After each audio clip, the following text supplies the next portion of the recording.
കൊച്ചി പള്ളുരുത്തിയിൽ പ്രഭാത സവാരിക്കിറങ്ങിയ CA വിദ്യാർത്ഥിയെ കാണാതായതായി പരാതി. അന്വേഷണം ആരംഭിച്ച് 26 ദിനങ്ങൾ പിന്നിട്ടിട്ടും വിദ്യാർത്ഥിയെ കണ്ടെത്താനായിട്ടില്ല. പോലീസ് അന്വേഷണം ശക്തമാക്കി നടക്കുന്നുണ്ടെങ്കിലും ആദം ജോ ആന്റണി ഇന്നും കാണാമറയത്താണ്.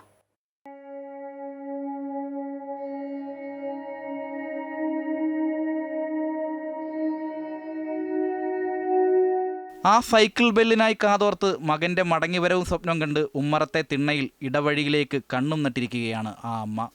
മകന് എന്ത് സംഭവിച്ചുവെന്നറിയാതെ ഉള്ളുലയുന്ന വേദനയോടെ കാത്തിരിപ്പിൻ്റെ തീരാദുഃഖം തീർത്ത കയ്പുനീർ നുണയുകയാണെന്ന് ഒരു കുടുംബമൊന്നാകെ. സാധാരണ എല്ലാ ദിവസങ്ങളും സൈക്ലിങ്ങിന് പോകാറുള്ളതാണ്. അപ്പോൾ നമ്മൾ കാണാതായ ദിവസം എന്ന് പറയുന്നത് ജൂലൈ 28 രാവിലെ ഏർലി മോർണിംഗ് ആണ് കാണാതായിട്ടുള്ളത്. മിക്ക ദിവസങ്ങളിലും ഒരു 4:30 അല്ലെങ്കിൽ 5 മണിയാകുമ്പോൾ പോയിട്ട് 6:30 ആകുമ്പോൾ തിരിച്ചു വരുന്നതാണ് പതിവ്. വൈറ്റ് ബിറ്റ്വീൻ സൈക്കിളാണ് ഇട്ടേക്കുന്ന. ഡ്രസ്സ് ബ്ലാക്ക് ടീഷർട്ടും ബ്ലാക്ക് ട്രൗസറുമാണ്, ഷോർട്ട്സ് പോലത്തെ, അതുകൊണ്ട് ഇട്ടിരിക്കണം. ഉറങ്ങാൻ പറ്റാത്ത അവസ്ഥയാണ്. ഭക്ഷണവും കഴിക്കാനില്ല.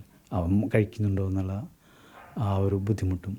ഇയാൾ ഫുൾ ടൈം കരച്ചിലാണ്. അങ്ങനെയുള്ള പ്രശ്നങ്ങളും കാര്യങ്ങളുമായിട്ട് ഇന്നലെ രാത്രി ഉറങ്ങിയിട്ടില്ല. കഴിഞ്ഞ മാസം 28-നാണ് ആദമിനെ കാണാതെയാകുന്നത്. കാത്തിരിപ്പിന്ന് 26-ാം ദിനത്തിലേക്ക് നീളുകയാണ്.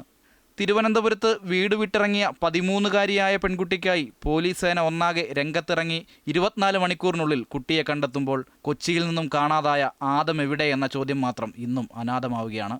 അപ്പോൾ എവിടെയെങ്കിലും ഉണ്ടെന്ന് നമുക്കൊന്ന് കണ്ടാൽ മതി, അറിഞ്ഞാൽ മതി.